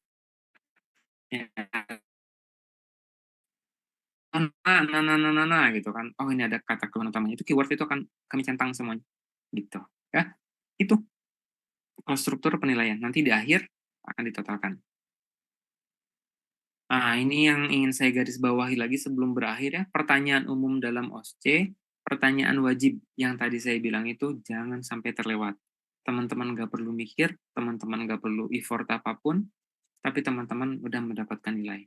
Dari mulai yang awal tadi ya, apa sudah saya jelaskan sebelumnya, cuci tangan, pakai masker, pakai handscoon, kemudian salam sapa, 5S ya, senyum, salam, sapa, perkenalkan diri, kemudian anamnesis, kemudian tadi itu anamnesis terbagi menjadi 3 kan ya. Anamnesis yang pertama yang wajib 9 dasar pertanyaan, kemudian riwayat terdahulu, riwayat dental, dan seterusnya. Kemudian yang terakhir adalah anamnesis akhir penutup.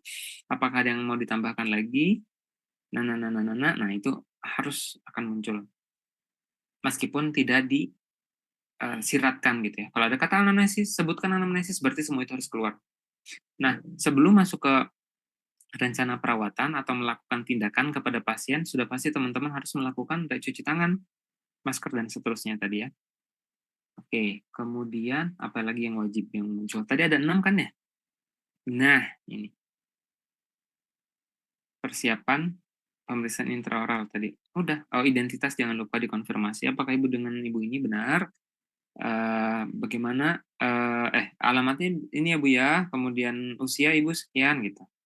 Tapi biasanya jarang apakah ibu perempuan gitu, jangan. Hati-hati banyak yang apa namanya? Karena tegang mungkin ya. Bapak pria ya gitu kan kayak ya nggak perlu juga gitu. Panggil aja bapak atau ibu gitu ya. Kecuali kalau ini kita OSCE-nya di Thailand. Mungkin itu pertanyaannya bisa muncul.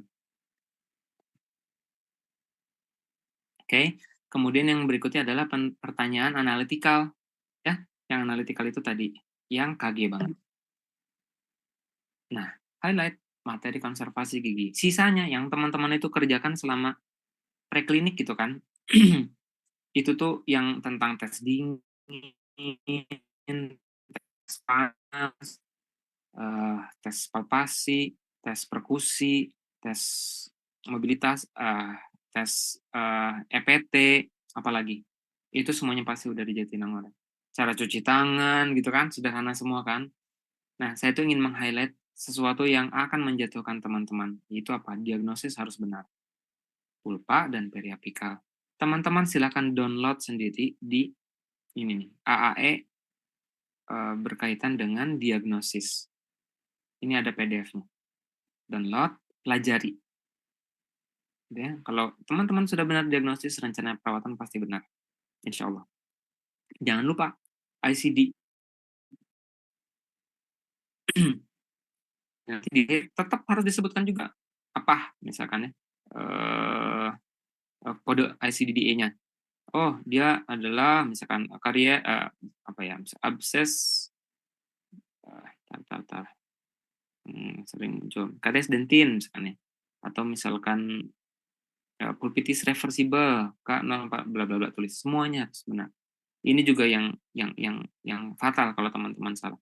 Tapi tidak sefatal kalau diagnosisnya salah ya.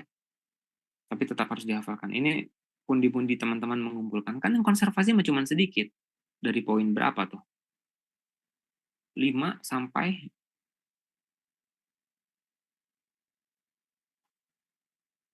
sekian belas gitu ya. Dikit lah. Nah ini, teman-teman juga saya yakin udah pada download ini ya. Kalau ini saya hanya simpulannya aja.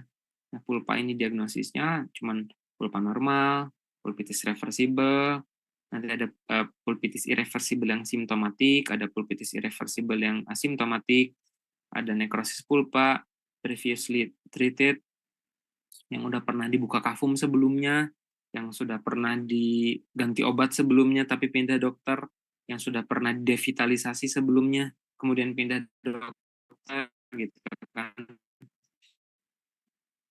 Previous initiated terapi itu dan ketika has been previously treated by partial therapy. Nah, ini baru pulpotomi atau pulpektominya aja tapi belum dilakukan ERF, belum dilakukan ulangi. Kalau yang previously treated itu dia yang sudah pernah diobturasi gitu kan, sudah direstorasi tapi ada flare up, ada kegagalan dalam perawatan endodontik, ini previously treated. Tapi kalau yang previously initiated terapi itu cuman baru buka kamar pulpa, baru di David gitu. Oke? Kalau yang apikal ada normal apikal, jadi dengan periapikal normal, ada simptomatik apikal periodontitis, asimptomatik apikal periodontitis, akut apikal abscess, kronik apikal abscess, condensing osteitis. Yang condensing mungkin agak jarang ya teman-teman, jadi fokusnya cuma ke sini aja. Ya kalau gabungan antara ini dan ini, udah selesai. Teman-teman, kalau saran saya ya, ini diterjemahkan, kotret lagi sama teman-teman dalam bahasa yang teman-teman mudah pahami. Oh, normal apical tissue. Oh, ini nih, with normal periradicular tissue that are not sensitive to percussion or palpation testing. Jadi semua yang diperkusi dan dipalpasi negatif, dia dasarnya adalah periapikal normal, tetapi hati-hati ada asimptomatik periapikal udah diperkusi tapi ada inflamasi pelebaran membran periodontal itu tetap harus hati-hati meskipun perkusi tekan negatif. Nah ini semuanya dipelajari oleh teman-teman. Gini, punya buku catatannya khusus untuk diagnosis teman-teman buat rangkuman ini aja dari sini aja, nggak usah jauh-jauh. Terjemahkan, kemudian buat catatan kecil.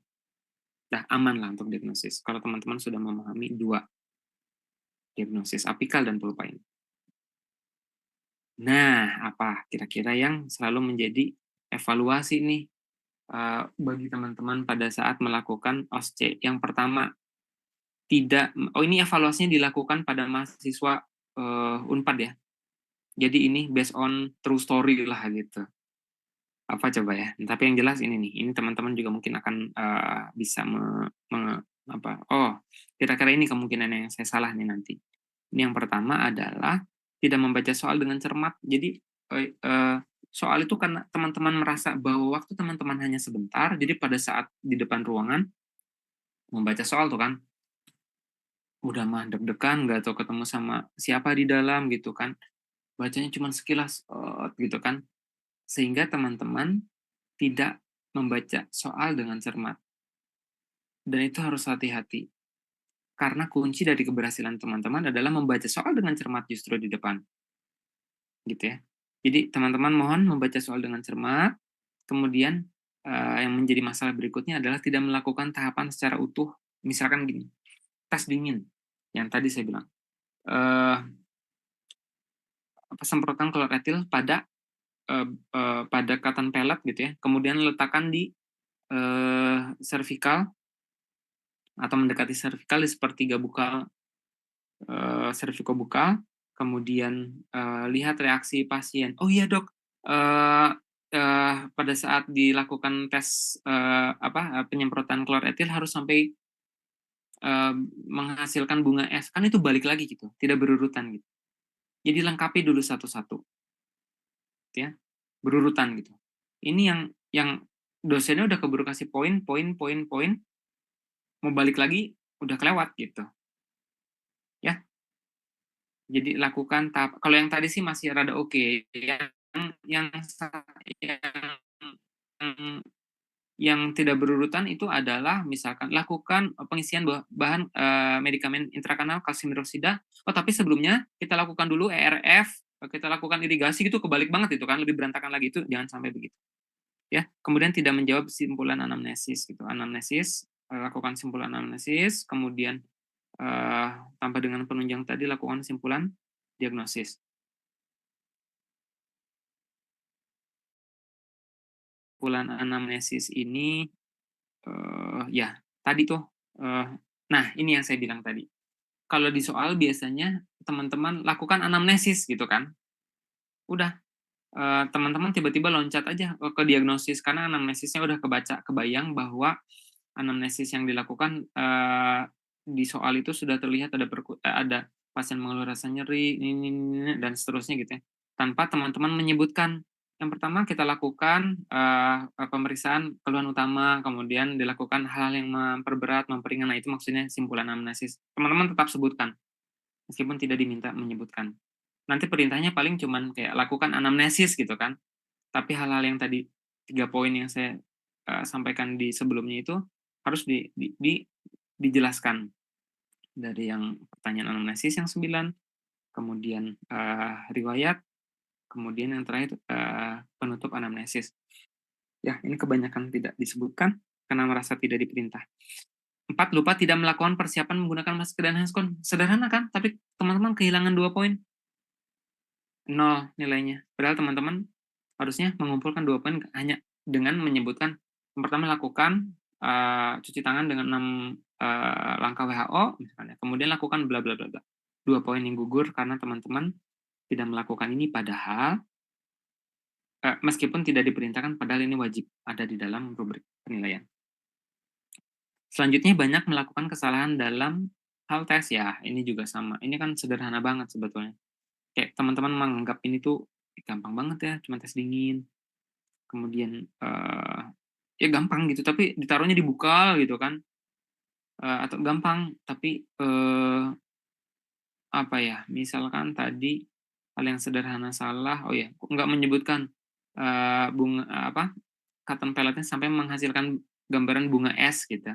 Sederhana tapi lupa poin-poin itunya nggak tersebutkan. Ya kan? Kemudian tes jaringan periapikal juga. Pokoknya semua tes kalian buat rangkuman kembali, baca kembali gitu. Karena konservasi yang nggak akan lepas dari ini. Ini yang merupakan bagian dari penghantar menuju diagnosis. Tidak menyebutkan klasifikasi. Ya, teman-teman juga harus memahami klasifikasinya apa. Bisa jadi GV Black gitu kan, kariesnya, atau bisa jadi dari ICDAS, atau bisa jadi dari apapun itu gitu, si klasifikasi kariesnya. Sehingga teman-teman bisa mengetahui apa, bisa mengetahui rencana perawatannya apa, kalau tahu posisi dan lokasinya ada di mana. Ya, kemudian berlatih, terus kayak mobility, klasifikasinya jangan lupa ya. Ada grade 1, grade 2, grade 3, bila bagaimana, grade 1, grade 2, bila bagaimana, kalau itu tes mobility contoh.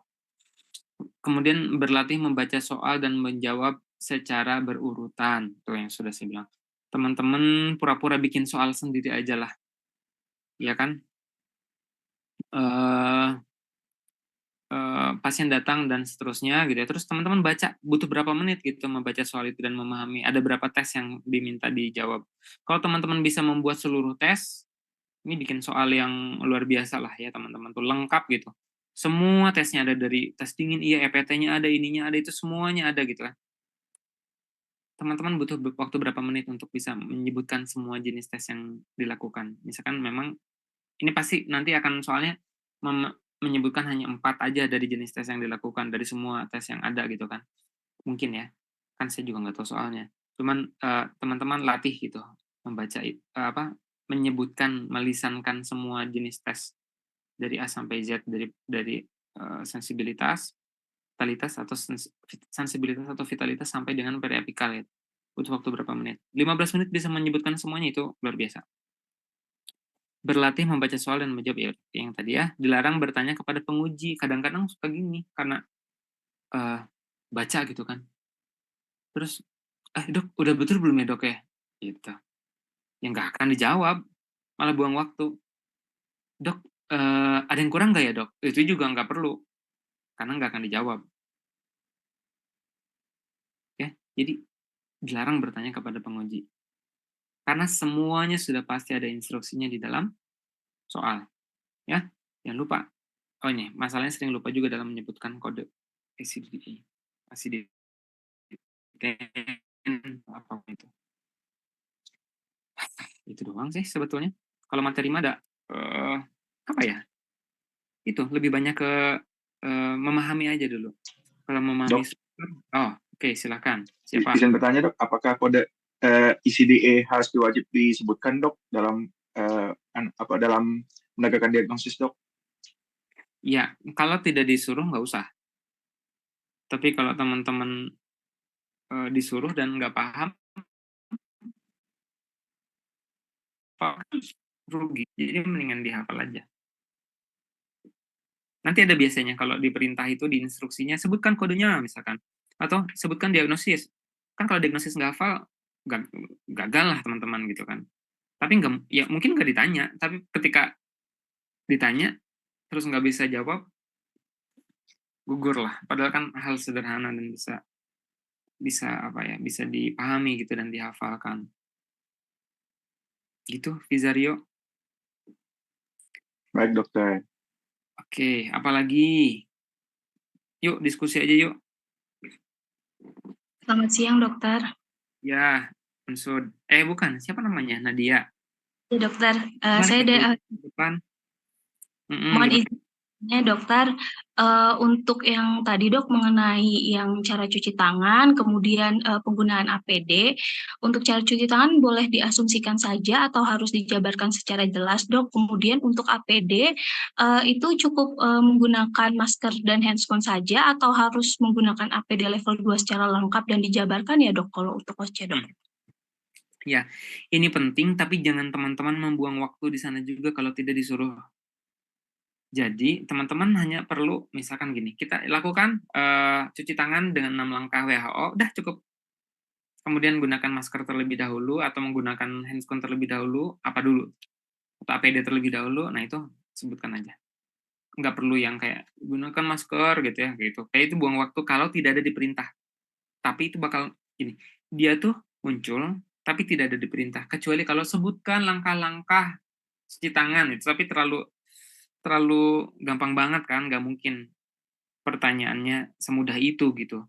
Jadi kalau tidak diperintahkan untuk dijelaskan secara detail, sebutkan saja highlight-nya. Pertama lakukan cuci tangan, kedua gunakan masker, kemudian APD dan seterusnya. Itu ya. Baik dokter, mohon izin untuk bertanya satu lagi dokter. Boleh. Sekiranya nanti saat OSCE instruksinya itu adalah verbalkan dan simulasikan prosedur PSA misalnya gitu ya dok. Berarti itu yang anamnesis tadi yang 9 pertanyaan itu harus dijelaskan juga ya dok sebelum menjelaskan mengenai prosedurnya tersebut dok? Atau baiknya gimana ya?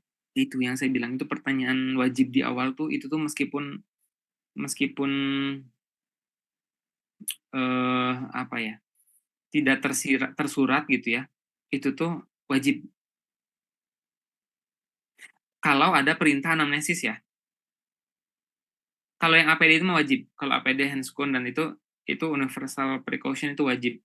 Kalau yang anamnesis, kalau ada, pokoknya ada instruksinya, anamnesis itu sebutkan dengan lengkap tadi semuanya. Kalau tiba-tiba pertanyaannya apa diagnosis gitu kan, kemudian apa rencana perawatannya, misal tiba-tiba ke situ gitu kan, ya nggak perlu si anamnesisnya. Tapi kalau ada anamnesis, jelaskan dengan lengkap. Baik dokter, terima kasih banyak dokter. Ya, tapi kalau menurut saya sih ya teman-teman, ya analisis saja. Pastikan kalau ada kata anamnesis, lakukan dengan lengkap. Kalau tidak ada, boleh teman-teman highlight aja. Itu kan rasanya rada jarang ya untuk kompetensi dasar tidak mencantumkan perintah anamnesis itu agak jarang gitu. Tapi kalaupun memang harus tiba-tiba pertanyaannya hanya 2, yang pertama langsung loncat ke diagnosis dan rencana perawatan dan diminta dijelaskan secara detail PSA-nya, berarti yang anamnesisnya nggak perlu. Paling teman-teman setelah dilakukan analisis, setelah dilakukan pemeriksaan subjektif dan objektif, maka kita akan saya simpulkan bahwa diagnosisnya adalah ini gitu. Ya. Meskipun saya nggak bisa jangan ya. Gitu selalu saya nguji di selama ini ya, entah di Unpad atau di luar itu tuh ada terus gitu. Si pertanyaan wajib yang dasar kompetensi dasar itu tuh. Gitu. Ya. Gitu. Nadia. Terima kasih dokter. Sama-sama. Izin dok, izin bertanya lagi dok. Ya, Cizario. Dok, apabila kalau pertanyaannya itu langkah-langkah penempatan kelas 4 dok, baiknya kita mulai dari preparasi atau langsung langkah-langkah penempatannya saja dimulai dari ETSA dokter? Ya, perintahnya adalah langkah-langkah restorasi gitu ya. Gini, kalau langkah-langkah penambalan atau restorasinya saja, kita bisa buat begini kalimatnya. Setelah dilakukan preparasi dengan 9 step of fundamental gitu, biar ada keren dikit ya, 9 teman tidak menyebutkan secara lengkap ya, karena tidak diperintahkan. Tapi kalau dibilangnya, jelaskan langkah-langkah restorasi, ya lakukan semuanya. Restorasi dan preparasi dan restorasi sebutkan. Gitu. Baik dokter. Kan nanti akan bisa jadi fokusnya ke restorasi gitu kan. Tapi pastikan teman-teman sudah menyebutkan 9 step of fundamental restoration. Teman-teman pelajari itu lagi ya. Pastikan lagi 9 tahap fundamental restorasi itu dipahami, langkah-langkahnya jangan sampai ada yang tertukar, dimulai dari outline form, atau anestesi ya. Sebelumnya bahkan ada yang dimulai dari persiapan anestesi jika diperlukan, gitu kan. Kemudian outline form, sampai nanti akhirnya adalah desinfeksi kavitas yang terakhir. Itu. Ya, teman-teman juga harus banyak berlatih soal karena begini. Karena jangan sampai teman-teman membuang waktu untuk menjawab sesuatu yang tidak ditanyakan. Jadi makin teman-teman berlatih soal gitu ya, makin teman-teman terlatih untuk apa nih yang harus saya jawab, perlu atau tidak disebutkan. Tapi yang sudah pasti cek yang 6 kompetensi dasar itu tadi, itu universal precaution itu mah harus selalu sapa, senyum kayak gitu-gitu itu mah harus gitu. Yang lainnya sesuai dengan perintah.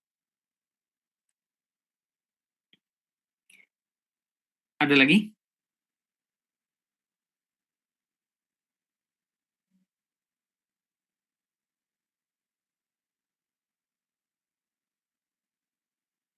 Apa kira-kira yang konservasi itu saya takutnya ini, khawatirnya itu gitu. Yang saya bingung itu ini, itu gitu ada nggak? Kalau di OSCE ya kan kemarin kepala departemen kami sudah memberikan pengarahan kan ya berkaitan dengan CBT ya. Gitu. Kalau ini mah ya fokus aja lah. Kalau materi juga kan sudah banyak kemarin. Ini lebih fokus ke teknik aja supaya teman-teman mampu mengoptimalkan penilaian pada saat OSCE.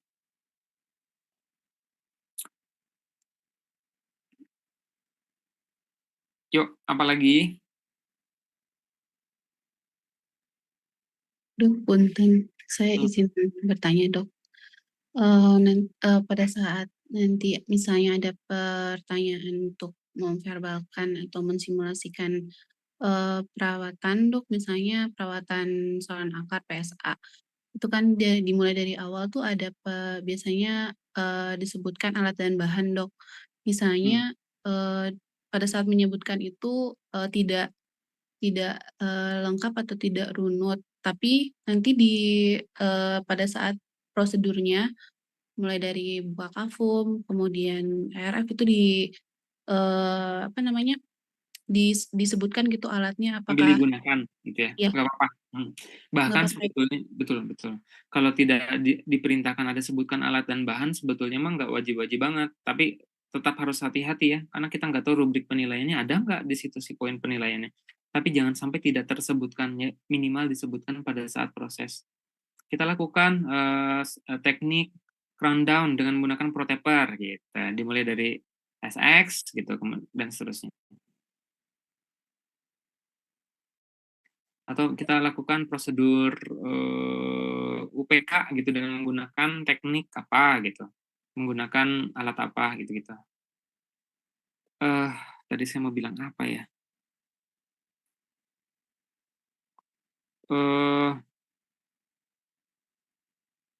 Oh ya, ini saya ingat. Teman-teman, selama ini kan teman-teman OSCE-nya online ya. Itu akan cukup mengagetkan kalau teman-teman, kemarin udah latihan ya? Oh nanti ya, hari Sabtu ya? Teman-teman akan disuguhkan alat-alat gitu, tiba-tiba di depan gitu, bahan semuanya ada, dan teman-teman, ini kayak di Jatinangor dulu ya, S1 juga sama. Tapi kan Iya, Dok. waktu pandemi enggak? Fani waktu pandemi enggak? Enggak, Dok, waktu zaman saya OSCE-nya masih di ruang SPKKT, Dok. Oh iya. Masih offline. Zaman saya, udah berapa lama gitu. Jadi teman-teman nanti akan ada alat dan bahannya di meja gitu. Jadi yang awalnya cuma biasanya gini misalkan ya. Yang pertama kita lakukan ini gitu kan, penggunaan handscoon gitu ya. Sebetulnya nggak ada handscoon-nya gitu kan. Nah nanti ada handscoon-nya dibawa gitu. Pakai, gitu. Cuci tangan. Nanti kayak menggerakkan kayak gerakan cuci tangan dan seterusnya. Kalau memang disediakan dan perintahnya ada. Tapi nggak mungkin panitia menyediakan alat dan bahan kecuali untuk pengecoh ya. Tapi tidak digunakan. Jadi lihat nih, kita arahnya kemana nih. Tapi kadang suka ada pengecoh juga. Jadi alat yang mengecoh gitu. Jarum ada yang step back, ada yang crown down, ada yang 90, ada yang SS gitu. Teman-teman mau pakai yang mana? Padahal ini akarnya besar misalkan. Saluran akarnya besar. Oh, mungkin rundown atau ini akarnya bengkok, tapi bukan karena bengkok atau enggaknya ya, intinya mah ada pengecoh lah gitu, hati-hati juga ya. Tapi kalau ada handscone ambil aja gitu. Oke. Jadi benar-benar gunakan untuk berlatih sebaik-baiknya pada saat nanti tryout, karena akan beda rasanya ketika teman-teman online OSCE-nya dengan nanti tryout. Oke, ada lagi?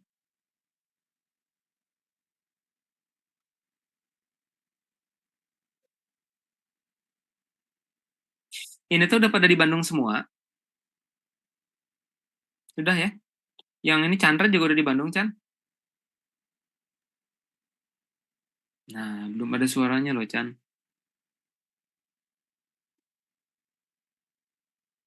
Coba kita baca gerakan bibirnya. Ayo, Chan. Ada di mana?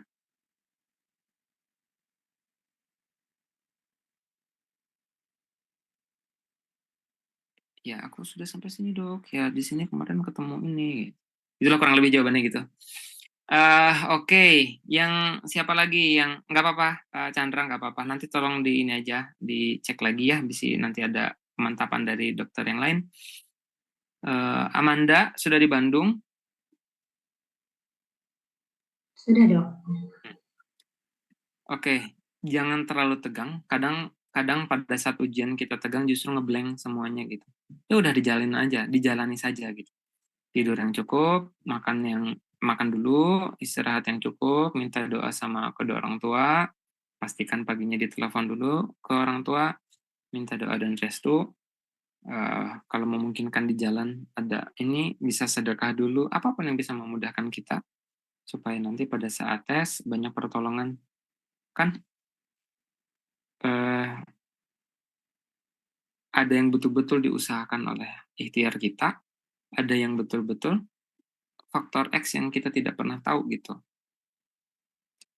Bisa jadi dokternya ngantuk gitu, kayaknya bagus deh gitu, padahal ngaco gitu teman-teman tuh gitu.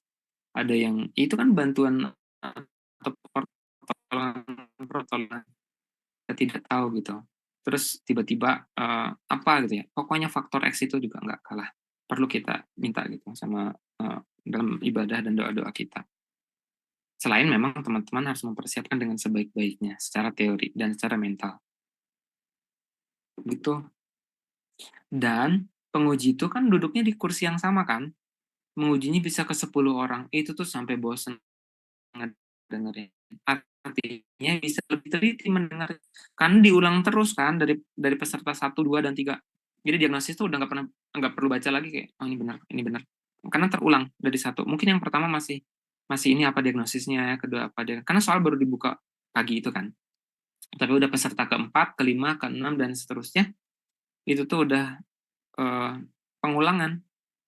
Jadi teman-teman harus semakin hati-hati. Semakin ke ujung. Itu karena sudah lebih auto gitu, auto penilaiannya tuh kayak oh iya benar ini kurang, ini ada yang kelewat. Atau kalau doanya kuat, makin ke ujung makin ngantuk pengujinya. Ini apa sih? Oh, ya kayaknya bagus, mukanya baik. Nah, gitu. Doa lah pokoknya mah ya, selain belajar yang baik. Apalagi? Gak apa-apa ya gitu udah duluan lebih awal. Tapi kan sayang kalau teman-teman nggak memanfaatkan. Apa ya yang sulit dikonservasi ya? Karena saya sebetulnya yakin teman-teman yang sudah melakukan ini di klinik gitu kan, udah menjadi kebiasaan. Yang jadi masalah adalah teman-teman lupa melisankan itu aja. Saran saya ya, dari apa yang sudah saya tadi presentasikan itu, teman-teman buat rangkuman lagi. Tes ini buat urutannya. Tes itu buat urutannya. Itu kan? Kemudian diagnosis, dikotret ulang. Apalagi?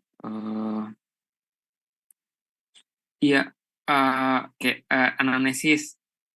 Catat lagi dari 9 yang harus muncul itu, ada yang kelewat nggak ya saya gitu.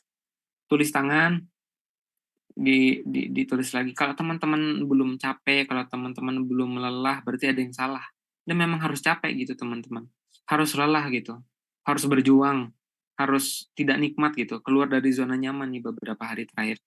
Nah, tapi menjelang tes harus sudah istirahat, gitu kan? Bolehlah sekarang kurang tidur gitu, nggak apa-apa. Ya harus ngotret, iya harus mengulang pertanyaan satu sama lain dengan teman-teman yang lain. Coba Tommy jadi pengujinya misalkan ya. Kemudian Amanda dari mana? Unsrat ya. Tommy dari mana? Dari Unsri, dokter. Tuh, kan bisa saja berjodoh. Nah, misalkan begini, Tommy, Man, ini tolong tes aku gitu. Nanti menyebutkan satu sama lain, saling mengecek satu sama lain gitu. Ya, itu pasti harus capek. Kalau teman-teman ada yang tidak capek, ada yang tidak lelah, ada yang tidak yang masih di zona nyaman, berarti ada yang salah dengan teman-teman beberapa hari ke depan.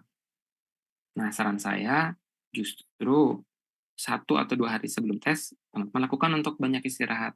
Ya, tinggal ngulas sedikit-sedikit. Nanti jalan-jalan setelah selesai ujian. Gitu. Oke?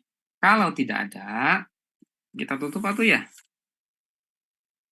Terima kasih ya untuk teman-teman.